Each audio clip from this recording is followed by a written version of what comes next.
শূন্য রানে উইকেটের পেছনে লিটন দাসকে ক্যাচ দিয়ে আউট সালমান আলী আঘা। তবে ভাগ্য সহায় হয়নি তাসকিন আহমেদের। নো বলের কল্যাণে জীবন পাওয়া আঘা শেষ পর্যন্ত ফেরেন ৫৮ রান করে। বাংলাদেশের বড় লিড পাওয়ার সুযোগটাও যেন নষ্ট হয়ে যায় এক নোতেই।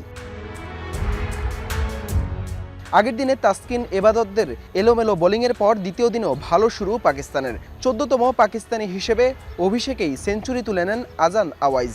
এরপরই পাল্টে যায় চিত্র। মিরপুরে তপ্ত গরমে এক ঝড়ে শুরু হয় পাকিস্তানিদের আসা যাওয়ার মিছিল। তাসকিন মিরাজের দাপটে ২০ রানের ব্যবধানে নেই ৪ উইকেট।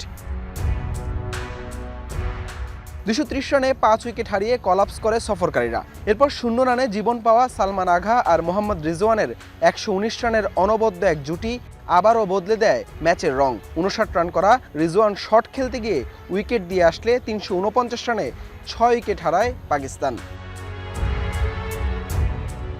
সেই সাথে রোদের বুক চিরে হোম অফ ক্রিকেটের আকাশ ভেদে নামে বৃষ্টি। ঘণ্টাখানেক খেলা বন্ধ থাকার পর ৫৮ রান করা সালমান আঘাকে ফিরিয়ে নিজের প্রথম শিকার বানান নাহিদ রানা। এরপর ২৩ রানের ব্যবধানে অল আউট পাকিস্তান। ক্যারিয়ারে ১৪তম ৫ উইকেট নেন মেহেদী মিরাজ। বড় লিডে পেছনে পড়ার শঙ্কা ছাপিয়ে ২ মিনি কলাপসে দ্বিতীয় দিনে ভিন্ন গল্পই লিখেছে টাইগার বোলাররা। দিনের শেষ ভাগে ২৭ রানে এগিয়ে থেকে তৃতীয় ইনিংসে ব্যাট করতে নামে বাংলাদেশ। ১.৫ ওভারে ৭ রান তুলতেই আলোক স্বল্পতায় শেষ হয় তৃতীয় দিনের খেলা।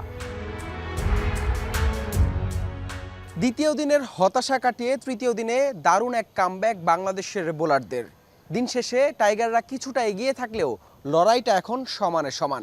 ঢাকা টেস্টে জিততে হলে গুরু দায়িত্বটা এখন ব্যাটারদের ওপর। তবে বৃষ্টি কি বড় একটা প্রভাব ফেলবে এই টেস্টে?